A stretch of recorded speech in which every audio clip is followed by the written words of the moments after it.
श्री कृष्ण गोविंद हरे मुरारी, हे नाथ नारायण वासुदेवा। श्रीमद् भागवत की कथा के 10वें स्कंद के पूर्वार्थ में ये 11वां अध्याय है। आप रोज अपने घर में चलाइए जिससे आपके घर में भागवत के पाठ हो जाए। मेरा उद्देश्य यह है कि श्रीमद् भागवत में क्या लिखा हुआ है वह आप तक पहुंचाऊं। इसलिए ये 72वां वीडियो है जो एक घंटे के सभी वीडियो है। तो मेरी मेहनत सफल जब होगी जब आप इन सब को देखोगे, सुनोगे। ओम नमो भगवते वासुदेवाय।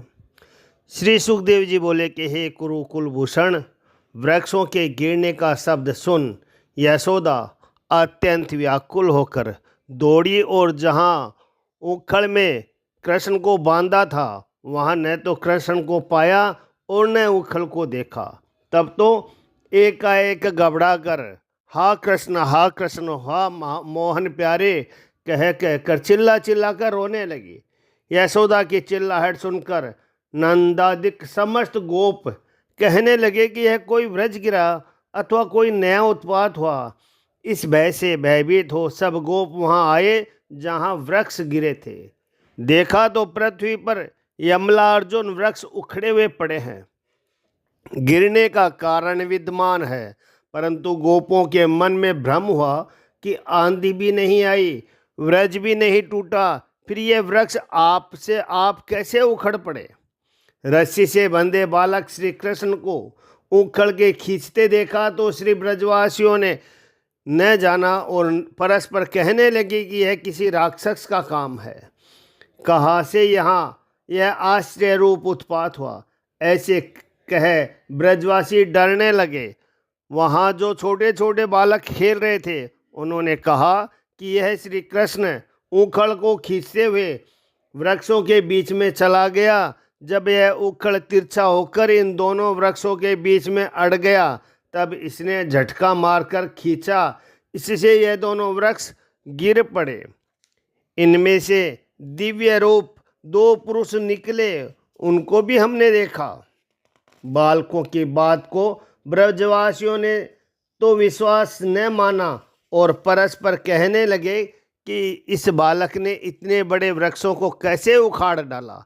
और कोई ब्रजवासी कहने लगे कि इस बालक ने जन्म से ही ऐसे अद्भुत चरित्र किए हैं। जब बहुत ही छोटा सा था तो पूतना को मारा, तृणाव्रत को मारा और गाड़ा पटक दिया, फिर यह 2 वृक्ष उखाड़ डाले, तो क्या अचंबा है। उखड़ को उदर में बंधा देखकर नंदराय जी बोले कि तुझको उखड़ में किसने बांधा। तब श्याम सुंदर ने कहा कि मेरी मैया ने, मेरी प्यारी मैया ने। कृष्ण ने तुतलाते मधुर वचन सुन नंदराय जी ने उखड़ से खोला, हृदय से लगा लिया और हंसकर बोले कि चल बेटा तेरी मैया को मारेंगे। श्री कृष्ण बोले पिताजी मेरी माता से कुछ मत कहना, क्योंकि उसका कुछ दोष नहीं, सब अपराध मेरा ही है। तब गोपियाँ बोली कि हे मनमोहन प्यारे, हम तो ताली बजावें और तुम नाचो, हम तुमको बहुत सा माखन खिलाएंगे। यह सुन श्री कृष्ण भगवान कभी बालक की नाई नाचते हैं तो कभी भोले बनकर गाते हैं। जैसे काठ की पुतली बाजीगर के हाथ में होती है और जिधर वो को फेरता है उधर ही फिरते हैं, ऐसे गोपियों के प्रेम के वश पर ब्रह्म परमेश्वर हो रहे हैं। कभी यशोदा जी और कहती है कि बेटा पीड़ा ले आओ, कभी कहती है बाबा की खड़ाऊ ले आओ, तब तुरंत ही पीड़ा ले आते हैं और तुरंत ही खड़ाऊ ले आते हैं। और जब कोई वस्तु नहीं उठती तब माता माता पुकारते हैं। इस प्रकार ब्रजवासियों को लीला द्वारा आनंद देते हैं।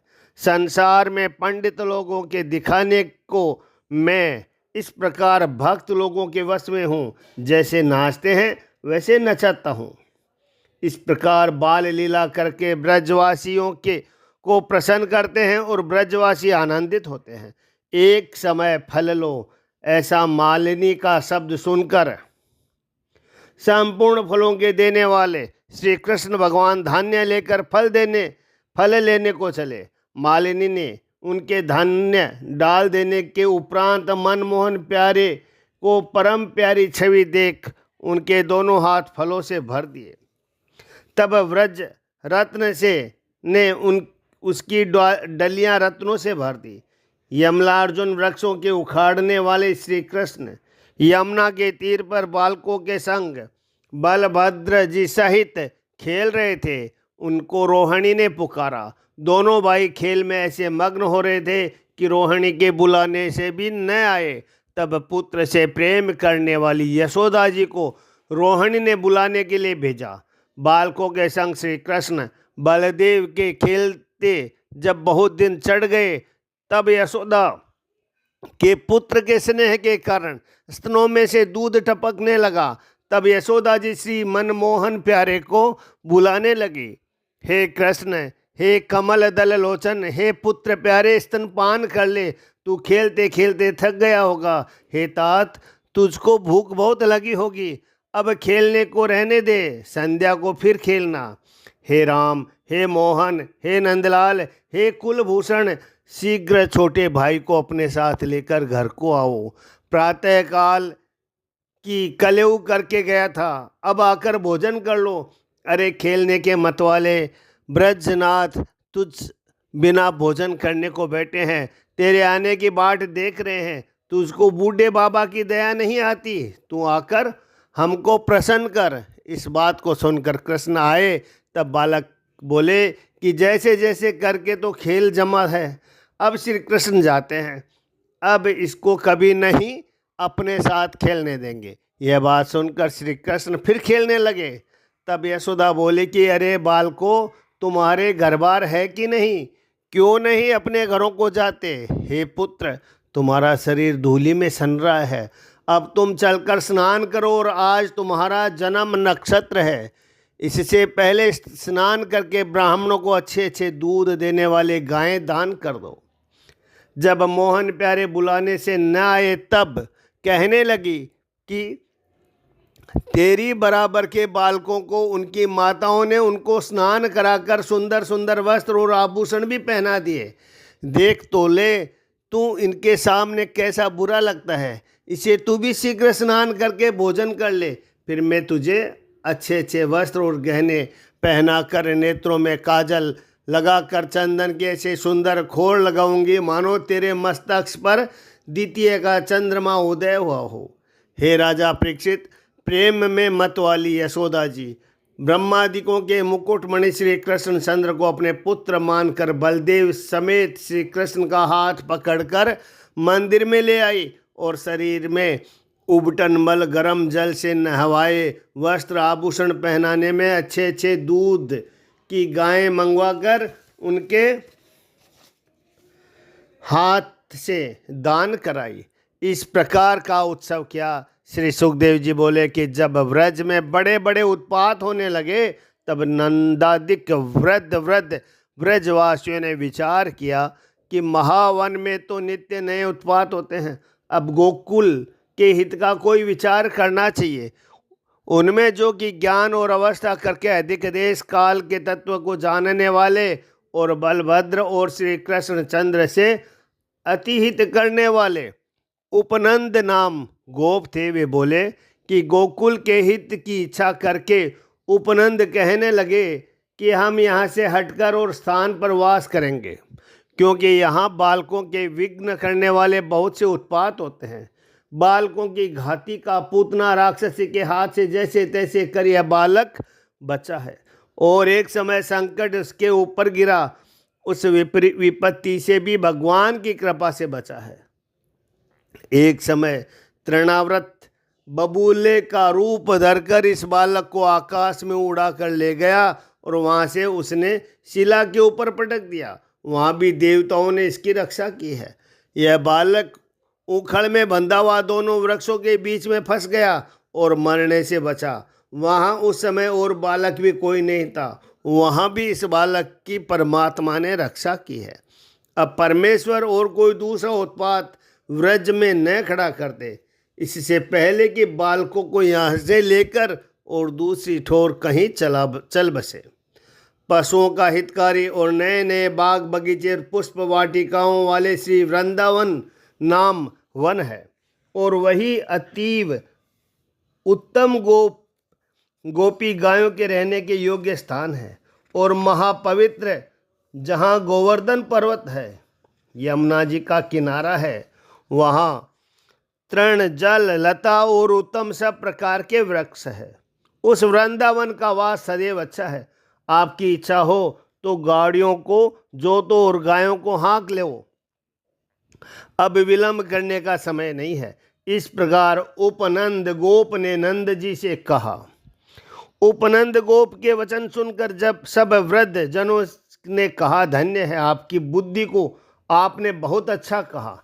हे ब्रजराज, उपनंद का कहना बहुत ठीक है, हमारी भी सम्मति यही है कि वृंदावन में वास कीजिए। नंद जी ने कहा, हमारी भी यही इच्छा थी, परंतु आपके कहने से और पक्की बात हो गई। नंद जी की बात सुन अपनी अपनी गाड़ियों को जोत घर की सब सामग्री लाद कर चल दिए।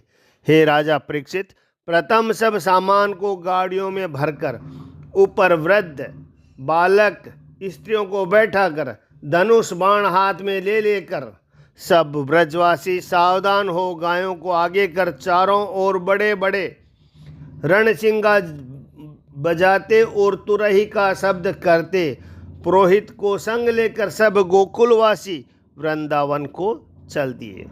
गाड़ियों में बैठी गोपी नवीन केसर कूचों से लगाए कुट्ठला दुगदुगी कंठों में पहने रथ और गाड़ियों में बैठी कृष्ण की लीला गाती जाती थी। इस प्रकार रोहिणी की और यशोदा भी एक गाड़ी में श्री कृष्ण और बलदेव जी को साथ ले ये बैठी थी और उनकी लीला और चरित्रों को सुन सुनकर आनंद को प्राप्त होती थी। सर्वानंद को देने वाले वृंदावन में आकर गाड़ियों को बराबर खड़ा करके अर्ध चंद्रमा के समान गायों के रहने के लिए खीरक बनाया। हे राजन, वृंदावन गोवर्धन और यमुना जी का अत्यंत रमणीक तट देखकर श्री कृष्ण और बलराम बहुत प्रसन्न हुए। इस प्रकार बाल लीला और तोतली मधुरवाणी से ब्रजवासियों को आनंद देने लगे, और जब दोनों भाई बछड़े चराने योग्य हुए तब वत्स पालक कहलाए। ब्रज भूमि के निकट ही गोपालक के बालकों का संग लेकर श्री कृष्ण बलराम दोनों भाई बछड़ों को चराने लगे और भांति भांति की क्रीड़ा नित्य प्रति करने लगे। कभी बांसुरी बजाते थे, कभी आमलों को गोप में घर कर चलाते थे, कभी पाँव में घुंघरू बांधकर ऐसा नाच नचाते थे कि अप्सराओं को लज्जाते थे, कभी परस्पर युद्ध करते थे, कभी कंबल उड़ाकर कृष्ण बलदेव दोनों भैया ग्वालों को बैल बनाते थे और उनके संग आप भी बैल बनकर गंभीर शब्द करते थे। कभी पक्षियों की बोली बोलकर कहते थे कि हम हंस हैं, कोई हम कहते हैं हम मोर हैं। जैसे प्राकृतिक बालक खेल खेलते हैं, वैसे ही दोनों भाई वन में जाकर नए नए खेल खेलते थे। एक समय यमुना जी के तीर पर श्री कृष्ण और बलराम बछड़े चराने गए थे और वहाँ कंस ने सुना कि नंदादिक गोप गोकुल छोड़कर वृंदावन में जा बसे हैं। तब कंस ने अपने साथी वत्सासुर को बुलाकर विनयपूर्वक अपने दुख का सब वृत्तांत कहा कि भाई, नंद के पुत्र ने मुझको बड़ा दुख दे रखा है, कोई ऐसा उपाय करो जिससे वह बालक मारा जाए। कंस की बात सुन वत्सासुर बछड़े का रूप बनाकर वृंदावन में गया और जो बछड़े कृष्ण और बलराम चराते थे उन्हीं बछड़ों में मिलकर यह भी चढ़ने लगा, और उसका भयानक रूप देख सब बछड़े डरकर जहां तहां को भाग गए। तब श्याम सुंदर उस राक्षस को पहचान कर आंख की सेन से बलदेव जी को जताया कि देखो भाई, यह दुष्ट राक्षस कंस का भेजा हुआ बछड़े का रूप धारण कर मेरे मारने के लिए यहाँ आया है, तुम भी इसका ध्यान रखना। वत्सासुर घूमता घामता अपनी घात लगाता हुआ धीरे धीरे वृंदावन विहारी के समीप आ पहुँचा।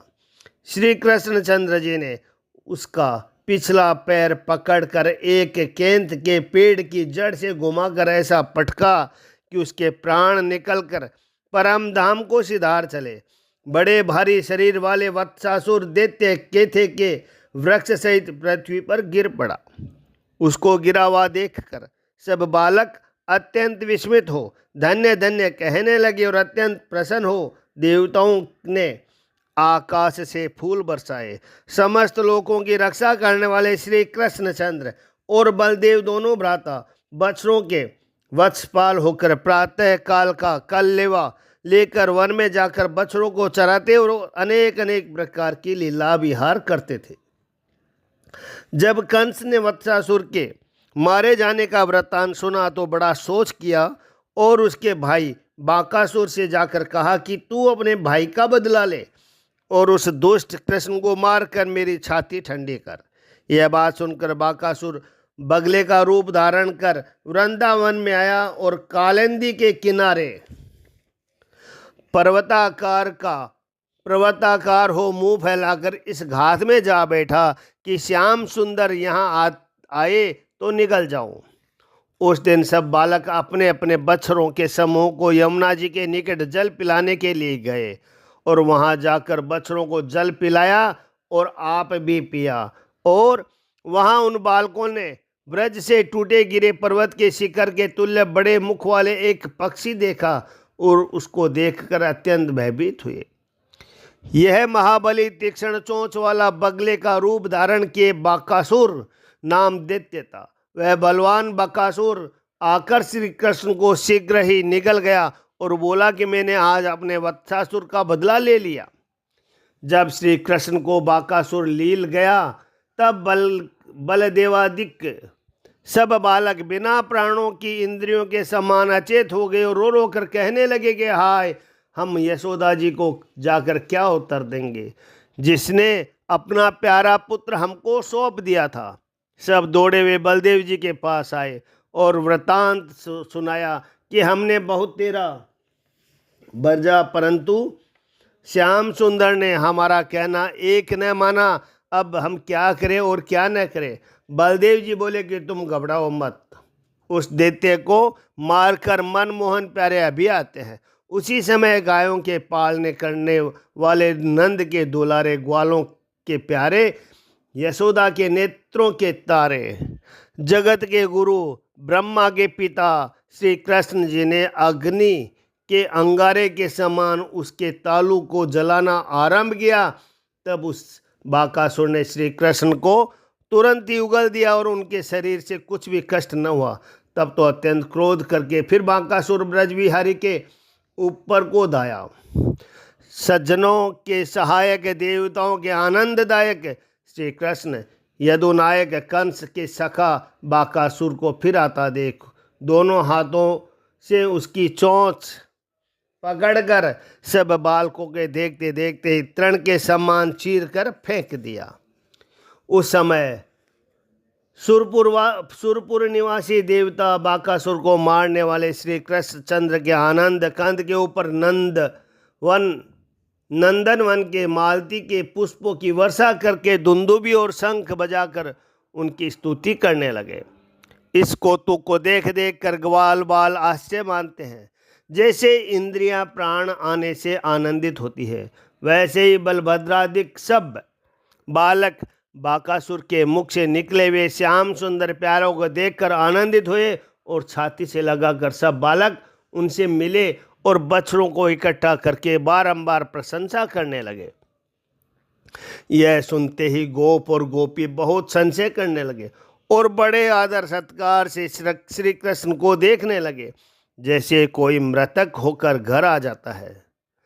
और सब कुटुंबियों का चित्त उनको देखते देखते तृप्त नहीं होता। सब गोप कहने लगे कि इस बालक के ऊपर बड़ी बड़ी विपत्तियां पड़ी, परंतु जो मारने को आया वह आप ही मर गया, क्योंकि पहले इन्होंने औरों को भय दिखाया। महाभयंकर रूप धर धर कर अनेक असुर और राक्षस कृष्ण के मारने को आए, परंतु परमेश्वर की दया से उसका कुछ न कर सके।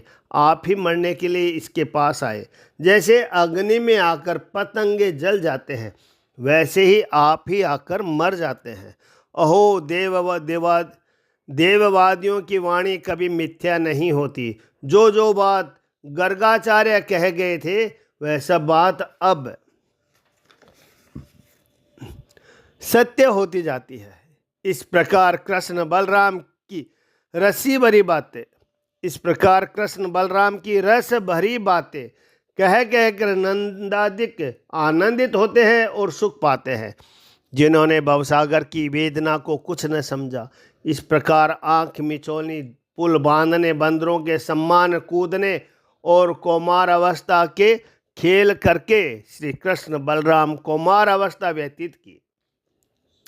इति श्रीमद्भागवत महापुराणे दशम स्कंदे पूर्वार्धे भाषा टीकायां वत्स वक वद वर्णन नाम एकोदशोऽध्याय। श्री कृष्ण गोविंद हरे मुरारी, हे नाथ नारायण वासुदेवा।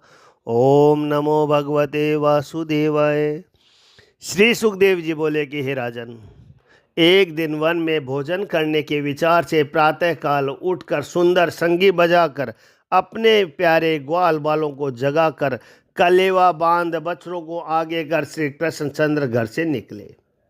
उन श्री कृष्ण जी के संग स्नेही ग्वालों के सहस्त्र बालक उत्तम छीके बेत श्रृंगी बांसुर ले लेकर सहस्त्र से भी अधिक संख्या वाले अपने बछड़ों के समूह को आगे करके आनंद सहित घर से चले। असंख्यात श्री कृष्ण के बछड़ों से मिलाकर चराते चराते बाल लीला कर करके ये बालक जहाँ तहाँ विहार करते थे। मणियों के जड़ाऊ सुवर्ण के गहने पहने हुए थे तो भी वन में जाकर फलों के, कोपलों के, चोटिलों के, गुच्छों के, फूलों के, मोर पुच्छ के और खड़िया माटी गेरू के तिलक लगा लगा कर अपना अपना श्रृंगार कर रहे थे। परस्पर छोंको बेत आदि चुराते हैं, तब जान लेते तो दूसरे बालक के पास फेंक देते हैं। वे बालक फिर औरों के पास को फेंक देते हैं। जब वह छीके वाले बालक रोने लगते तब श्री कृष्ण चंद्र हंसकर उनको छीके बेच दिला देते हैं। सुंदर वन की शोभा देखने के लिए जब श्री कृष्ण दूर चले जाते हैं तब बालक परस्पर छोड़ बद बद कर दौड़ते हैं और कहते थे कि पहले मैं छूऊं, वह कहते थे कि पहले मैं छूऊं। इस प्रकार श्री कृष्ण चंद्र को छूते थे और आनंदित होकर खेलते थे। कोई बालक बांसुरी बजाते हैं, कोई संगी शब्द सुनाते थे, कोई बालक बोरों के संग गाते थे और कोई कोकिला के वाणी से में मिलाते थे और कोई आकाश में उड़ते और कोई पक्षियों के छाया के संग दौड़ते। कोई बालक हंसों के संग धीरे धीरे चलते, कोई बालक बगलों के पांति के पास चुपके चुपके जा बैठते और कोई बालक मोरों के संग नाचते थे। कोई बालक बंदरों की पूंछ पकड़ पकड़ कर खींचते थे और कोई पूंछ पकड़े ही पकड़े उनके संग कूदकर वृक्षों पर चढ़ जाते थे और कोई बालक अपने कान दबाकर आंख फैलाकर बंदरों के सम्मुख खड़े हो घुड़की की बताते थे। कोई वृक्षों पर चढ़ नीचे को कूदते थे, कोई मेंढकों के संग फुफकारते थे। जब वह पानी में डुबकी मारे तब आप भी उनके संग डुबकी गोता मारते हैं। कोई बालक अपनी परछाई पानी में देखकर उसकी हंसी करते थे। कोई बालक कोई बावड़ी में अपना प्रतिद्वंद को सुनकर उसको गाली देते थे। इस तरह गोप बालक उन श्री कृष्ण चंद्र के साथ खेल करते हैं जो कि ब्रह्म ज्ञानियों के ब्रह्म स्वरूप करके जानने में आते हैं। दास भाव के करने वाले भक्त जिनको परम दैवत रूप स्वामी जानते हैं, माया से मोहित हुए पुरुष उनको मनुष्य का बालक मानते हैं। जिनकी जैसी भावना है उसको वैसे ही दिखाई देते हैं। धन्य है भाग्य। हे ग्वाल बालों को देखो, ब्रह्म ज्ञानियों को केवल भगवान का अनुभव ही होता है, केवल भजन सर्वानंद है। परंतु ग्वाल बालों की ओर देखिए कि उन्होंने कैसे उग्र तप किए हैं, कि दिन रात भगवान वासुदेव जिनके संग आहार विहार करते हैं। देखो यह सखा भाव का प्रभाव है। योगी जनों को भी अनेक जन्म महाकष्ट सहकर तप करने से जिनके चरणा विंद की दूरी मिलती अत्यंत दुर्लभ है, वे श्री कृष्ण चंद्र आनंद कंद स्वच्छंद बिहारी वासुदेव भगवान जिनके सम्मुख प्रत्यक्ष विराजमान रहे, उन ब्रजवासियों के भाग्य की कहाँ तक बड़ाई करे। इन ग्वाल बालों के सुख पूर्वक लीला को न सहन करके आदासुर नामक दैत्य उस वन में आया। अमृत पान करने वाले देवता भी अपने जीने की इच्छा से नित्य प्रति जिसके मरने की राह देखते थे, वह असुर कंस का भेजा हुआ पूतना और बाकासुर का छोटा भ्राता कृष्णादि के छोटे छोटे बालकों को देखकर मन में विचार करने लगा कि इसी कृष्ण ने मेरे भाई और बहन को मारा है। उन दोनों के बदले आज ग्वाल बाल बछड़े और बलदेव जहमेत इस कृष्ण को मारूंगा और अपने भैया बहन का भी इन बालकों के संग तिलांजलि दूंगा। तब सब ब्रजवासी मृतक समान हो जाएंगे। प्राण गए पीछे देहों की क्या चिंता है, क्योंकि प्राणधारी पुरुषों के पुत्र ही जीवन प्राण है। प्राणधारी पुरुषों के पुत्र ही जीवन प्राण है। ऐसा विचार कर 4 कोस लंबा पर्वत के समान मोटा अजगर सांप का अद्भुत रूप धारण कर गुफा के सदृश मुख पसार बछड़े और बालकों को निगलने के लिए मार्ग में बैठ गया। नीचे को होठ तो पृथ्वी पर और ऊपर का होठ बादल तक फैला रखा था।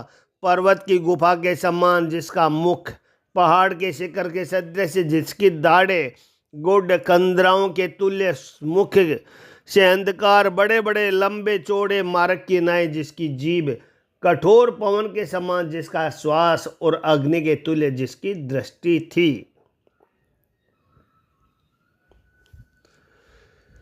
सब बालक उस अजगर को देखकर वृंदावन की शोभा समझकर खेलते खेलते फूले हुए उस अजगर के मुख की लीलाओं से ही उत्प्रेक्षा करने लगे और परस्पर कहते थे, ओह मित्रों, यह तो कहो कि यह जो हमारे सम्मुख दिखाई देता है कोई पक्षी है या वह मनुष्य, मानो हमारे निगलने के लिए सर्प के समान मुख पसार रखा है।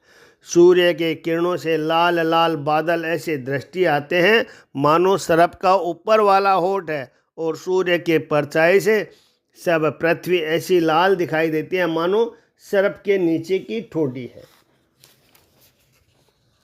इधर उधर पर्वत की कंदराएं महागंभीर अंधियार ऐसे जान पड़ती है मानो सर्प के मुख का अंत है। ऊंचे ऊंचे पर्वत शिखर से हमको ऐसे दिखाई देते हैं मानो साक्षात सर्प अजगर की दाढ़ें हैं। तुम ध्यान करके देखो, यह लंबा चौड़ा मार्ग हमको ऐसा दृष्टि आता है मानो सांप की जिहा है, और इन शिखरों के भीतर हमको ऐसा अंधकार दिखता है मानो सर्प के मुख के भीतर का भाग है। दावानल से उष्ण उष्ण महातीक्ष्ण पवन ऐसा लगता है मानो महाविष वाले सर्प का श्वास है। और यह विचार कर देखो कि अग्नि में जैसे जीव जलते हैं ऐसे दुर्गंधी आती है। यह सर्प के डसे हुए मानो मांस की दुर्गंध है। इस सर्प के मुख में जो हम घुस भी गए तो क्या यह हमको निगल जाएगा, और जो यह हमको निगल गया तो श्री कृष्ण इसको बांकासुर के नहीं क्षण भर में मार सकते हैं वया नहीं। इस प्रकार परस्पर कहते सुनते बांकासुर के विध्वंस करने वाले श्री कृष्ण को का सुंदर मुखारविंद देख हंसते हंसाते ताली बजाते सब ग्वाल बाल आगे को चले। ताली बजाने का कारण यह था कि जो सर्प होगा तो सरक जाएगा और वृंदावन की अद्भुत शोभा होगी तो खेलेंगे। श्री वृंदावन विहारी भक्त हितकारी ने विचार की, वास्तव में तो यह सर्प ही है और सर्प का देह धारण किए हुए कोई दैत्य है, और हमारे साथी बालकों ने इसे वृंदावन की शोभा समझकर फिर सर्प के भी सब लक्षण वर्णन किए तो भी अजान है और परस्पर भूलते बात कर रहे हैं। ऐसा समझ सब प्राणियों के हृदय में वास करने वाले भगवान उन भोले बालकों के वचन सुनकर जब तक उनको निषेध करना चाहा कि इसमें मत घुसो, कि इतने में वह सब बालक बछड़ों समेत उस अघासुर दैत्य के मुख में घुस गए। परंतु अघासुर ने अपने मरे हुए भाई बहन की शुद्धि करके उन बालकों को निगला नहीं, क्योंकि मन में विचार किया कि बाकासुर का मारने वाला मेरा बैरी कृष्ण तो अभी आया ही नहीं। सबके अभयदाता श्री कृष्णचंद्र भगवान अनाथ के समान दीन बालकों को अपने हाथ से छूटे हुए जान और असाधु के घर में घुसे हुए देखकर दया से पीड़ित हुए आश्चर्य से कहने लगी कि देव की कैसी अद्भुत गति है। अब इस समय क्या उपाय करना चाहिए कि यह दुष्ट तो मारा जाए और मेरे जीवन प्राण प्रिय ग्वाल बाल बच जाए। ये दोनों बातें एक बार में कैसे हो, यह विचार करके उन दोनों को जानकर संसार के दृष्टा भगवान ने अघासुर के मुख में प्रवेश किया, क्योंकि मित्रता का यह धर्म नहीं है कि मित्र तो अघासुर के मुख में चले गए और आप बाहर खड़े खड़े कौतुक देखे। यह नहीं, जो कुछ मित्रों की गति होगी वह हमारी भी होगी, यह समझ आप घुस गए। उस समय बादलों की ओट में देवता खड़े होकर हाहाकार करने लगे और नृत्यवंशी अघासुर के भाई बंधु कंसादि राक्षसों को परमानंद हुआ। अविनाशी श्री कृष्ण भगवान देवताओं को हाहाकार शब्द सुनकर ग्वाल बाल बछड़ों समेत कृष्ण को चूर्ण करने की इच्छा वाले उस अघासुर के कंठ में बैठे बड़े। तब उसे बड़े शरीर वाले राक्षस का बल घट गया, आंखें बाहर को निकल आई, इधर उधर छटपटाने लगा, देह में श्वास रुक गया, बाहर निकलने को मार्ग नहीं मिला। पवन उसके ब्रह्मरंध्र को छेदने करके बाहर निकल गया। अघासुर के श्वास के संग ही प्राण बाहर निकल गए। तब सब बालक और बछड़ों को मरा देखकर अपनी संजीवनी दृष्टि से अमृत की वृष्टि करके जिला दिया। उनको साथ लेकर फिर श्री मुकुंद भगवान अघासुर के मुख से बाहर निकले। उस दुष्ट अघासुर के देह में से बड़े अद्भुत ज्योति निकलकर अपने तेज से दसों दिशाओं में प्रकाशित करके आकाश में स्थित हो श्री कृष्णचंद्र के बाहर निकलने का पंथ जोहता रहा। जब श्री कृष्ण उसके मुख से बाहर निकले तब सब देवताओं के देखते ही देखते श्री कृष्ण के शरीर में प्रविष्ट हो गया। उस समय देवताओं ने प्रसन्न होकर आकाश से फूल बरसाकर श्री कृष्णचंद्र जी की पूजा की। अप्सराओं ने नृत्य किया, गंधर्व गाने लगे, बाजे वाले बाजे बजाने लगे, ब्राह्मण जय जय शब्द करके स्तुति करने लगे। जय बोलो कृष्णचंद्र भगवान की जय, जो लोग ग्वाला कृष्ण भगवान की जय।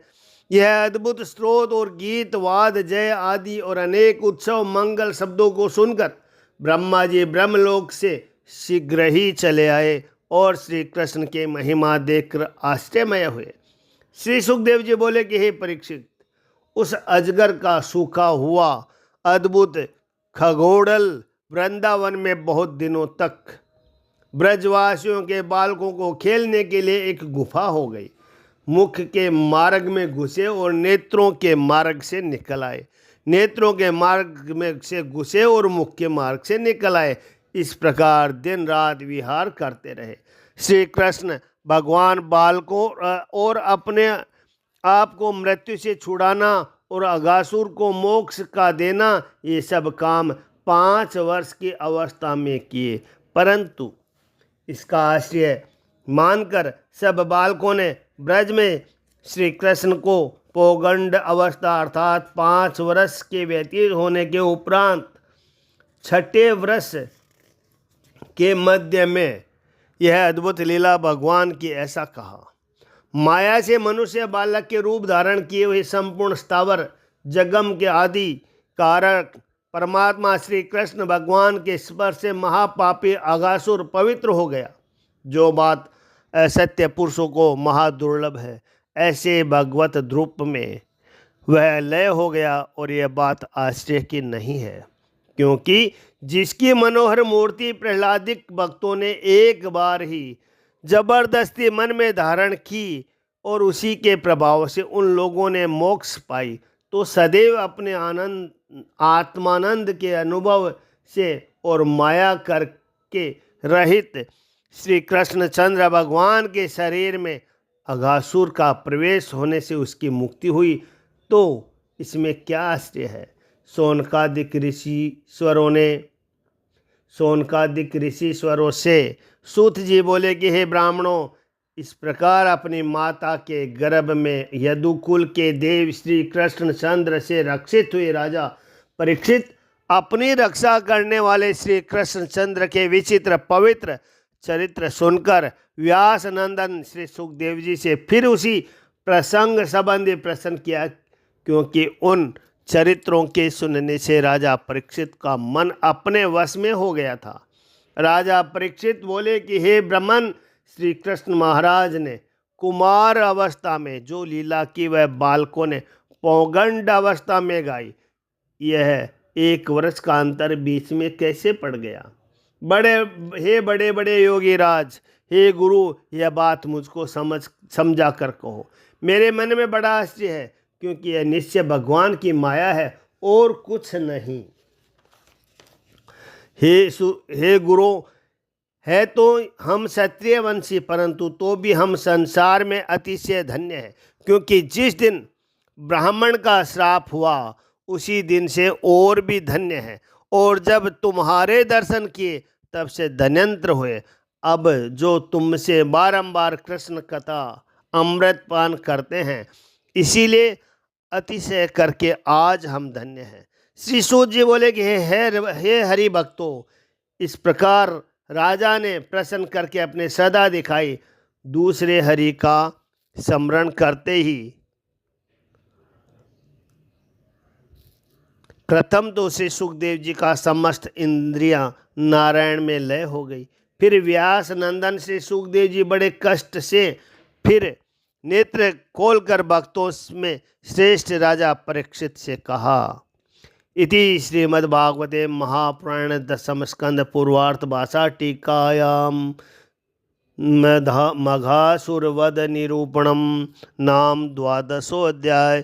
श्री कृष्ण गोविंद हरे मुरारी, हे नाथ नारायण वासुदेवा। ओम नमो भगवते वासुदेवाय। श्री सुखदेव जी बोले कि हे राजा परीक्षित, हे बड़भागी, हे भक्त भूषण, तुमने अत्य उत्तम प्रश्न किया, क्योंकि ईश्वर की कथा का श्रद्धा सहित बारंबार सुनते हो, इसमें तुम परम श्रेष्ठ हो।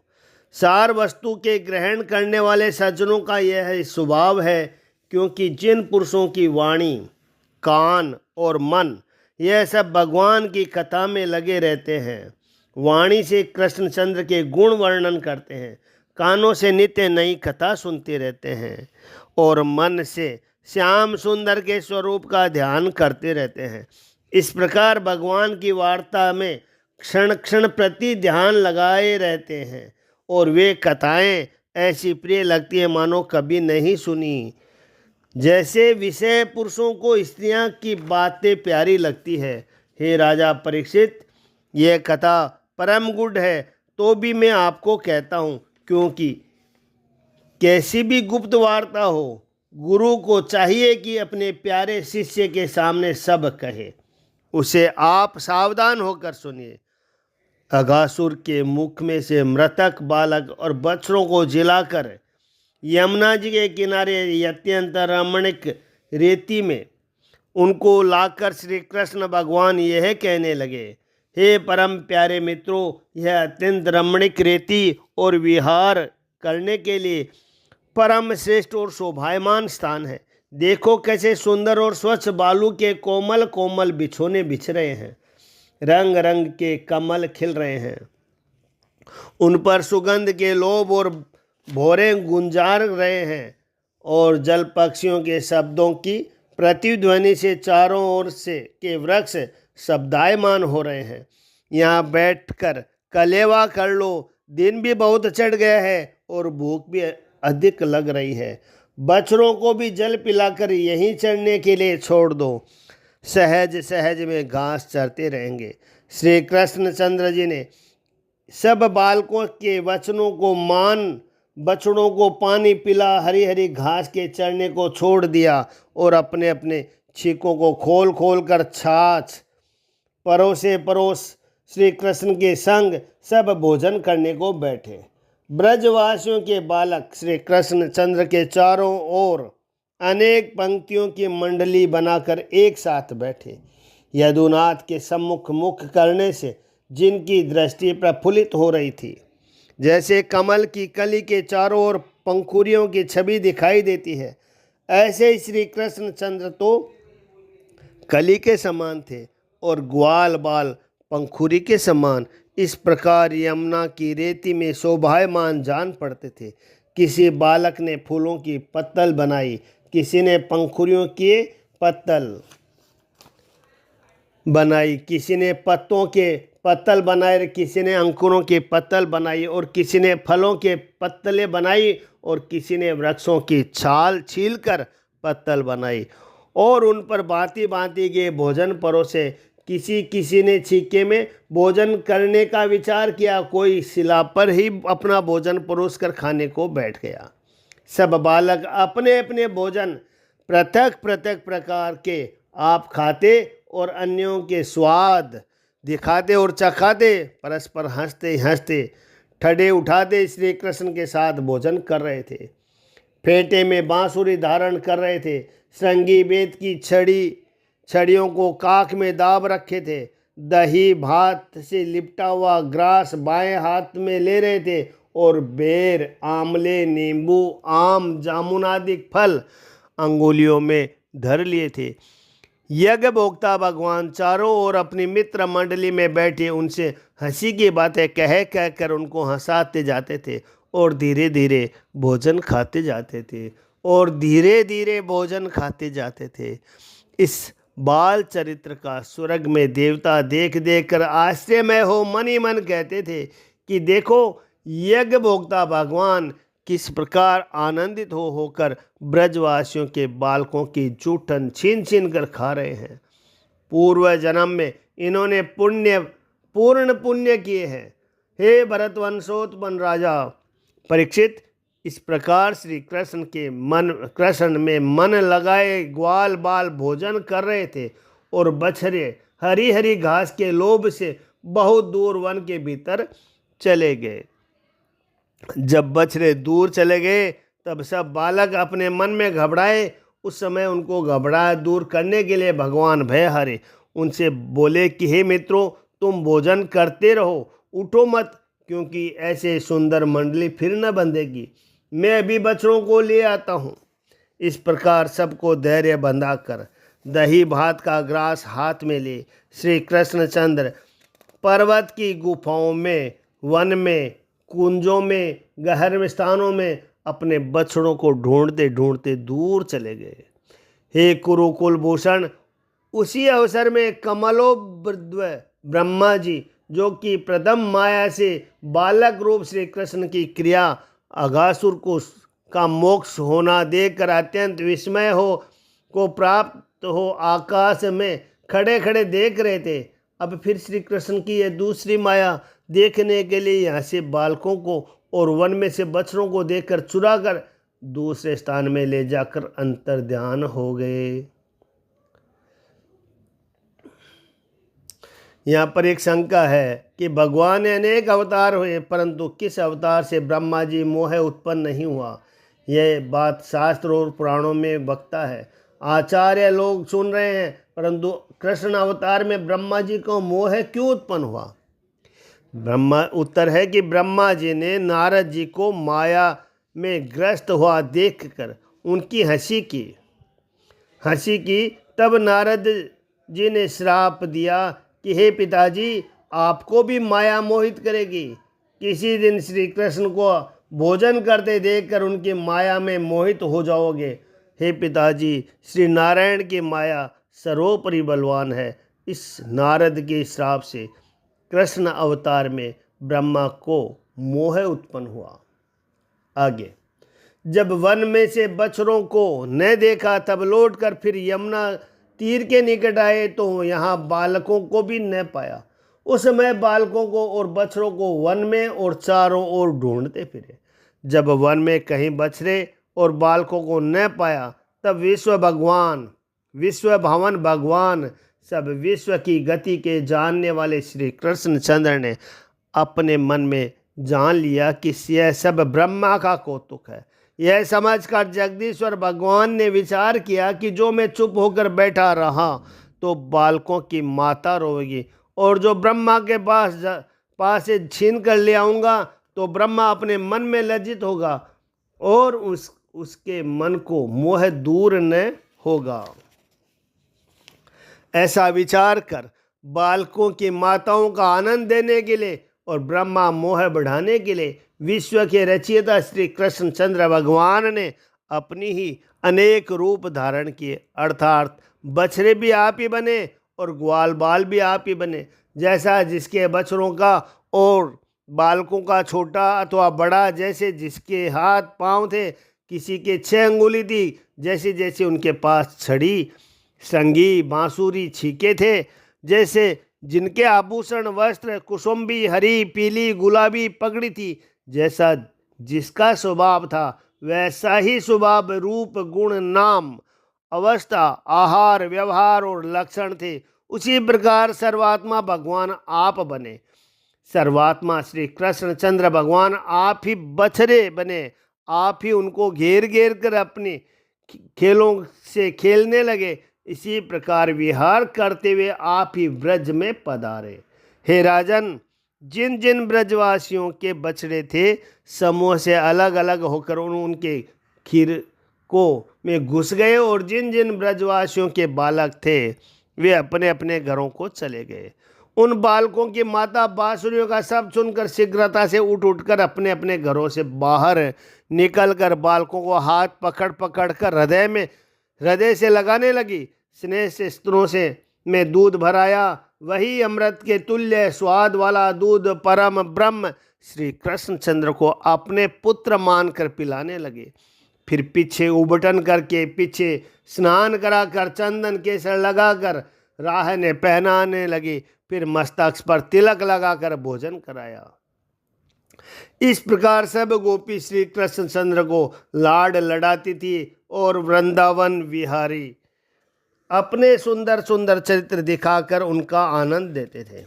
उस समय खेल का नियम साध कर संध्या काल व्रज में आते थे।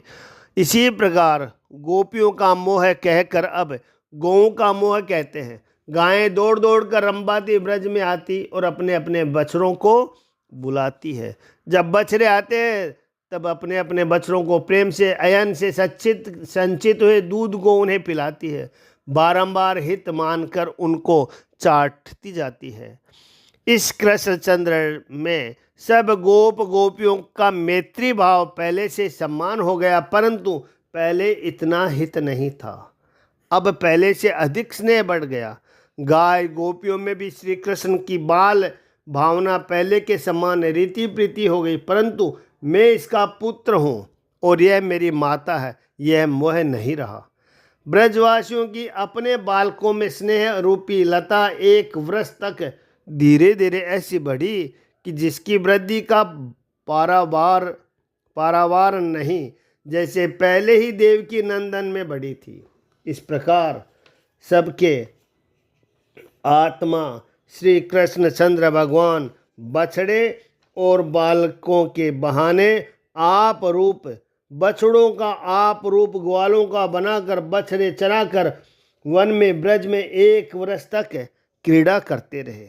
जबकि 1 वर्ष पूरा होने में 5-7 दिन शेष रह गए, तब एक दिन भगवान बलभद्र भैया को संग लेकर वन में बछड़े चराने को गए थे। वहाँ बलभद्र जी को ऐसा कुछ देखने में आया। बहुत दूर जो गायें गोवर्धन पर्वत के ऊपर चर रही थी, उन्होंने ब्रज के निकट अपने बछड़ों को चरता देखा। बछड़े को देखते ही प्रेम के वश वो अपने तन मन की सब शुद्धि भूल गई और उनके थनों से दूध टपकने लगा। गोपों के निवारण करने और वे समय मार्ग का कुछ भी ध्यान नहीं किया और ऐसे भाग्य मानो दोहे पांव से चली रही है। मुख और पूंछ ऊपर को उठाए बड़े वेग से हुंकार शब्द करती बछड़ों के समीप पहुंची। यद्यपि उन गायों के और छोटे छोटे दूसरे बछड़े भी थे, तो भी वह गाय गोवर्धन पर्वत से नीचे आकर इन बछड़ों से मिली, उन बछड़ों का दूध पिलाने लगी और ऐसे उनके शरीर को चाटने लगे मानो निगल जाएगी। अब गोपों का मोह कहते हैं कि जब गोपों ने गायों को घेरा और गाय नहीं गिरी, तब लज्जित हो अपने मन ही मन कहने लगे कि हम बोनते गोप कहलाते हैं, परंतु आज हमसे गायें भी नहीं रुकी। तब अपने मन में बड़ा क्रोध करने लगे और कठिन कठिन मार्गों में बड़ी कठिनता से नीचे आए। तब बलदेव जी के संग बछड़ों को लिए अपने पुत्रों को देखा। उनको देखते हुए गोप अत्यंत ही प्रेम रस में मग्न हो, इससे सब क्रोध शांत हो गया और प्रेम बढ़ गया। तब तो बालकों का हाथ उठा उठा कर हृदय से लगा लिया और उनके माथे को सूंघकर ब्रजवासी बड़े आनंदित हुए। फिर पीछे वृद्ध वृद्ध गोप बालकों को हृदय से लगाकर बड़े प्रसन्न हुए। महा कठिनता से सहज सहज में बालकों को छोड़कर बाहर निकले। बालकों के सुधेले अनेक नेत्रों में जल भर आया। यद्यपि उन बालकों ने दूध पीना छोड़ दिया था और बड़े भी हो गए थे, तो भी उन बालकों में ब्रजवासियों के प्रेम की ऐसी वृद्धि देख और उसके कारण को न समझकर बलराम अपने मन में विचार करने लगे कि सर्वात्मा श्री कृष्णचंद्र के ऊपर जैसा प्रेम प्रथम था, वैसा ही अपूर्व प्रेम अब बालकों पर भी बढ़ता जाता है। और यही नहीं, मेरे हृदय में भी वत्स और बालकों पर क्षण क्षण में अधिक प्रेम की वृद्धि होती चली जाती है। यह बड़ी अद्भुत बात है। न जाने यह क्या कारण है, यह क्या है, देवताओं की माया है या मनुष्य की माया है अथवा राक्षसी माया है, मैं नहीं जान सकता। यह कहाँ से आई और कैसे अलौकिक माया है, क्योंकि इसने मुझको भी मोहित कर लिया है। इससे मुझको यह जान पड़ता है कि यह माया मेरे स्वामी श्री कृष्णचंद्र आनंद कंद की है। तो आश्चर्य नहीं, क्योंकि दूसरे की माया मेरे मन को मोहित नहीं कर सकती। इस प्रकार सोच विचार कर दासा हर्षवर योद्रव बलदेव जी ने अपने ज्ञान दृष्टि से देखा तो सब बछड़े और बालक सर्वात्मा श्री कृष्ण रूप में दिखाई दिए। इस भेद को कहो कि यह क्या है, आप संपूर्ण भेद भिन्न भिन्न समझा कर कहो, जिससे मेरे मन का संदेह दूर हो जाए। जब इस प्रकार बलदेव जी ने श्री कृष्ण से कहा, तब श्री कृष्ण भगवान बोले कि सब वृतांत समझा कर कहा कि भैया, तुमको आज शुद्धि हुई है। जब ब्रह्मा का मोह हुआ और बछड़े और बालकों को चुरा कर ले गया, तब मैंने बालक और बछड़ों का वैसा ही रूप धारण कर लिया और उनके कुटुंबियों का क्लेश न होने दिया। इस प्रकार श्री कृष्ण के कहने से बलदेव जी ने सब भेद जान लिया। देखो, यहाँ तो 1 वर्ष बीत गया, परंतु ब्रह्मा का एक पल ही बीता था। तब ब्रह्मा ने फिर आकर देखा तो पहले कि नहीं बछड़े और बालकों को संग लिए श्री वृंदावन विहारी नए ढंग से खेल रहे थे। यह अद्भुत कौतुक देख ब्रह्मा जी अपने मन में विचार करने न लगे कि गोकुल में जितने बछड़े और बालक हैं, वे सब मेरी माया रूपी शयन में पड़े सो रहे हैं और अभी तक उठे नहीं। फिर ये मेरी माया से अलग हो जो ग्वाल बाल और बछड़े चर रहे हैं और अनेक प्रकार से विहार कर रहे हैं, ये यहाँ कैसे आ गए? जितने में मैं हर कर ले गया हूँ उतने तो उस स्थान पर हैं। यहाँ वर्ष दिन में भगवान के संग जो विहार कर रहे हैं, ये कौन है? इस प्रकार मोहित हो ब्रह्मा जी बहुत देर तक विचार करते रहे कि इनमें कौन से बालक और बछड़े सत्य हैं और कौन से असत्य है। मैं जो हर कर ले गया था वे सत्य है, वह यह जो ब्रज विहारी के संग विहार कर रहे हैं वे सत्य है। दोनों एक से दिखाई देते हैं, क्या करूं? मैं किस प्रकार इस भेद को नहीं जान सकता। श्री सुखदेव जी बोले कि हे राजन, कभी वन में कभी ब्रह्मलोक में 1 वर्ष तक चक्कई के समान ब्रह्मा दिन रात घूमते फिरे। देखो, इस प्रकार ब्रह्मा जी विश्व के मोह करने वाले और मोह रहित विष्णु भगवान को अपनी माया से मोहित करना चाहते थे, परंतु आप ही मोहित हो गए। जैसे अंधेरी रात में कुहर अंधकार से अपना पृथक आवरण नहीं कर सकता, क्योंकि उसी अंधकार में आप भी लय हो जाता है। जैसे दिन में पटबिजना खगोत अपना प्रकाश पृथक नहीं कर सकता, ऐसे ही ऐश्वर्यवान पुरुष पर कोई साधारण पुरुष अपनी माया करना चाहे तो उस अदम की माया उत्तम पुरुष को कुछ भी नहीं कर सकती, परंतु चलाने वाले के सामर्थ्य का विनाश करती है। देखो, ब्रह्मा के देखते ही देखते क्षण मात्र में और एक अद्भुत आश्चर्य हुआ कि सब बछड़े और बालक मेघवत श्याम वर्ण पीताम्बर पहने चतुर्भुज रूप धारे, हाथों में शंख चक्र गदा पद्म लिए, मस्तक स्वर करेठ मुकुट धारण किए, कानों में कुंडल विराजमान, कंठ में मोतियों के हार और वनमाला पहने, श्रीवत्स की कांति से शोभायमान, भुजाओं में भुजबंद पहने, रतन जड़ित शंख के समान 3 रेखाओं वाले कंकण करण में धारण किए, नुपुर कटक कमर के तगड़ी और मुंदरियों के धारण करने में शोभायमान है। बड़े पुण्यवान सज्जनों से समर्पण की हुई तुलसी की नवीन और कोमल मालाओं से सिर से पांव तक परिपूर्ण है। चंद्रिका के सदृश स्वच्छ मंद हास्य से मानो अपने दासों को सत्व गुण से पालन करते और अरुणाई युक्त कटाक्ष भर चितवन से अपने भक्तों के मनोरथ को मानो रजोगुण से उत्पन्न करते विदित होते हैं। ब्रह्मा आदि से लेकर तृण पर्यंत स्थावर जंगम समस्त प्राणी मूर्तिमान होकर एक एक बछड़े के सम्मुख नाच और गान आदि अनेक अनेक प्रकार से उनकी पूजा और शिष्टाचार करते थे। और अणिमादि अष्ट सिद्धि माया से लेकर महदादिक विभूति 24 तत्व चारों ओर दीप्यमान थे।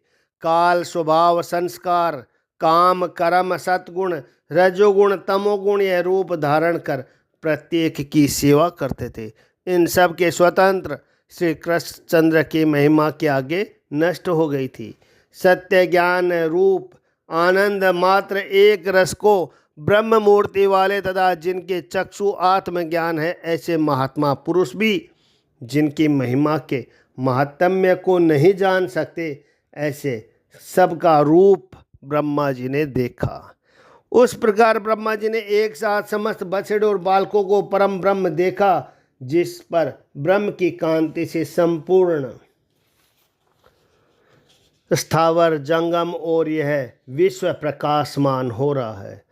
उसके पीछे फिर बड़े आश्चर्य से ब्रह्मा जी की सब इंद्रियां शिथिल हो गई और उनके तेज से ब्रह्मा जी चुप हो गए। जैसे ग्राम की रक्षा करने वाले पुतलों के आगे 4 मुख की सुवर्ण की प्रतिमा खड़ी हो, इस प्रकार खड़ा हुआ।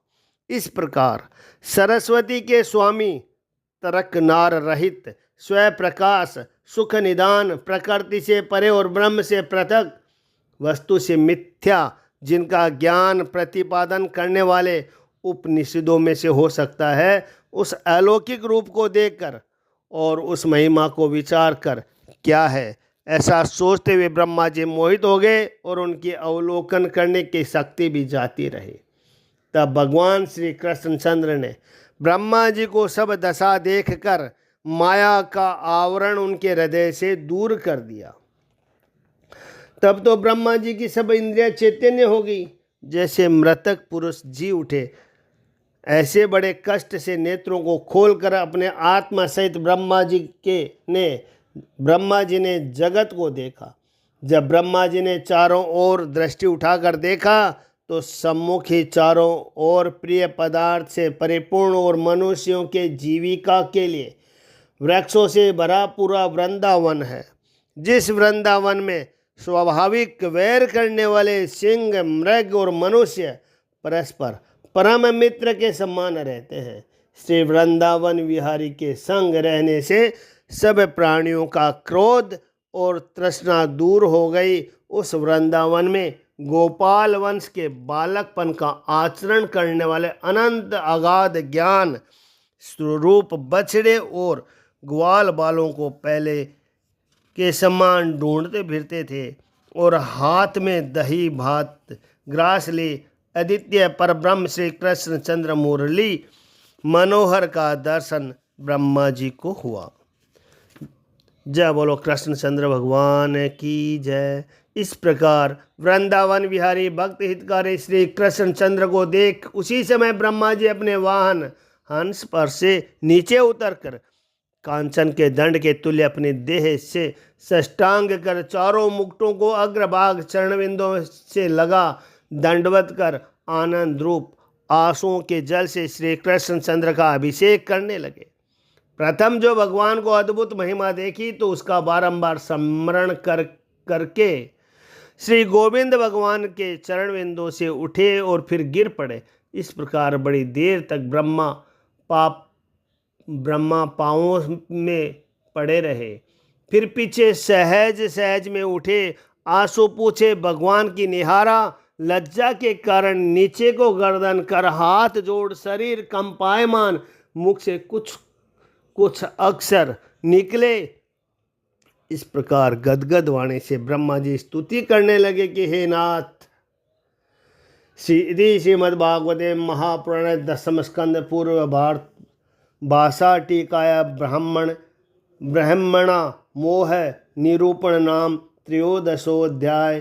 श्री कृष्ण गोविंद हरे मुरारी, हे नाथ नारायण वासुदेवा। ओम नमो भगवते वासुदेवाय। जय श्री कृष्ण भगवान की जय। ब्रह्मा जी की स्तुति कल सुनाएंगे कि भगवान ब्रह्मा जी ने श्री कृष्ण जी की स्तुति की। जय श्री कृष्ण। आप इन श्राद्धों में श्रीमद् भागवत के पाठ घर में चलाकर सुने, जिससे सब पितृषों को मोक्ष मिलता है। राम राम।